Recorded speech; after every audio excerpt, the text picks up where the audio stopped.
안녕하세요, 회선총각입니다. 영상을 시청하시기 전에 구독과 좋아요 부탁드리고 해외 증권사를 사용하시면 나스닥 한 계약 기준 150만원, 최소 증거금 0.02계약 기준 15,000원부터 해외 선물 거래가 가능합니다. 자세한 내용 댓글에 고객센터 혹은 더보기라는 셀프 계정 해설 영상을 참조해 주시기 바라겠습니다. 자, 오늘은 RS와이어 볼린저 밴드를 활용한 매매법에 대해서 이야기 드려보려고 합니다. RS와이어 볼린저 밴드는 정말 최고의 조합이 아닐까 생각을 합니다.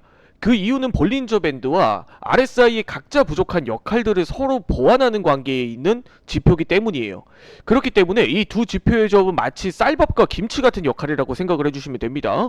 자, 본격적으로 볼린저 밴드와 RSI 두 가지만을 활용한 매매법에 대해서 본격적으로 이야기 드려보도록 하겠습니다. 꼭 영상 끝까지 시청해주세요. 자, 우선 RSI와 볼린저 밴드의 두 지표에 대해서 간략하게만 이야기 한번 드려보도록 할게요.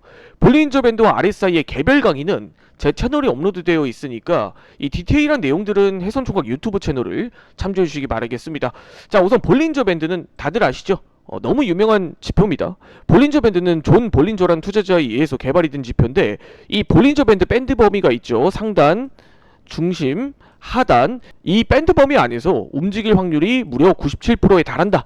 이런 원리를 가진 지표입니다. 그런데 이 원리만을 이용해서 우리가 매매하기엔 좀 무리가 있고, 이 볼린저 밴드의 성질을 좀 알아야 된다는 거죠. 또 하나, 이제 RSI는 상대 강도 지수라는 의미예요. RSI가 일반적으로 70 이상이면 과매수 구간, 너무 많이 샀다라는 의미죠. 그리고 반대로 30 이하면 과매도 구간, 너무 많이 팔았다는 의미입니다. RSI는 이런 원리를 바탕으로 그냥 비쌀 때 팔고 낮을 때 사고, 이런 원리를 가진 지표라고 생각을 해주시면 돼요. 자, 그런데 이 두 가지 지표 모두 쉽고 원리만 봤을 때는 굉장히 활용하기 편하다라는 생각이 들지만, 실제로 이 지표들을 단일로만 사용했을 때는 살짝 무리가 있다라는 거죠. 그렇기 때문에 이 두 가지의 취약점, 그리고 이 두 가지의 시그널이 일치했을 때 확실한 매수, 매도 타점을 잡는 게 이 RSI와 볼린저 밴드를 함께 활용하는 전략의 핵심인 거예요. 자, 그럼 본격적으로 한번 매매 전략에 대해서 한번 이야기를 드려볼게요. 자, 우선 RSI와 볼린저 밴드를 같이 연계해서 활용하는 매매법을 제가 여러 가지 시도를 해봤어요. 그런데 이 RSI와 볼린저 밴드의 가장 좀 취약한 부분을 좀 발견을 했습니다. 제가 바로 거래량과 특정 시간대에 RSI와 볼린저 밴드가 굉장히 좀 민감하게 반응하는 시기가 있다라는 거예요. 그리고 그 이전까지는 이 RSI와 볼린저 밴드가 이론대로 움직인다라는 겁니다.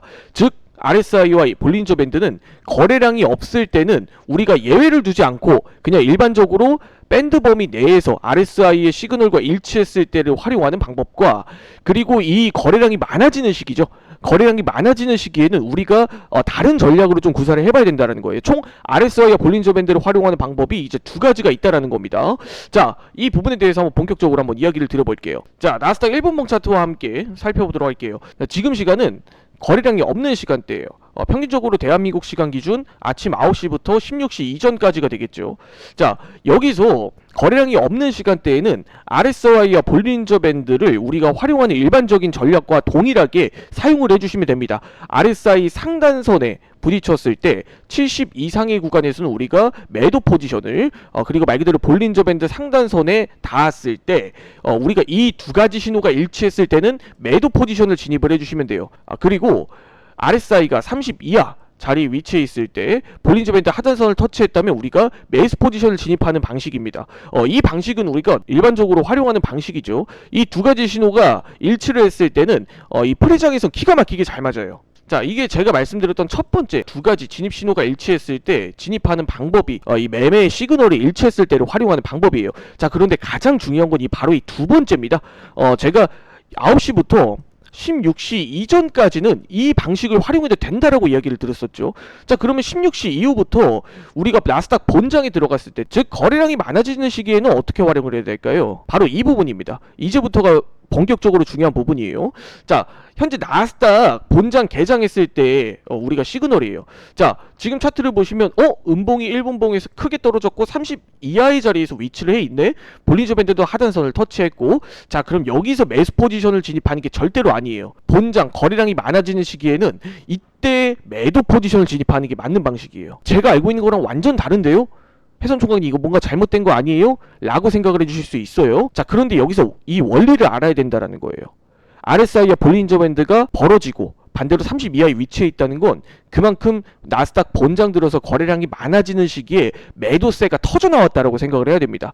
그 이유는 어떤 이유겠어요? 뭐 별의별 이유가 있겠지만 그런 이유를 가지고 이 매도세가 나타났다라는 건 즉 하락이 더 이어질 수 있을 가능성이 높다라는 거죠. 자, 그럼 이런 자리에서 무턱대고 RSI와 볼린저 밴드의 시그널만 따라갔다가 매수 포지션을 잡았으면 어떻게 됐을까요? 자, 차트에서 보이시는 것처럼 쭉 하락이 이어지는 모습이 나타나죠. 그런데 RSI는 계속 치고 올라가는 이상한 역전 현상이 발생을 합니다. 자, 이러한 상황에서 RSI와 볼린저 밴드를 활용하는 방식을 거래량이 없을 때와 거래량이 있을 때 활용 방식이 나눠야 된다라는 거예요. 즉 나스닥 본장 거래량이 많아지는 시기에는 이 추세가 이어질 가능성이 높기 때문에 우리가 이 RSI와 볼린저 밴드를 이탈을 했다라고 하면 그 추세를 따라가는 방식, 그리고 반대로 거래량이 없을 때는 RSI와 볼린저 밴드가 일치했을 때 역으로 매매를 하는 방식이에요. 자, 마지막으로 한 번 더 정리를 해볼게요. 자, 거래량이 없는 시간대예요. 거래량이 없는 시간대는 아침 9시부터 16시 이전까지, 유럽 증시 개장 전까지는 이 볼린저 밴드와 RSI가 하단선에 닿았을 때 30 아래 위치했을 때는 매수 포지션을,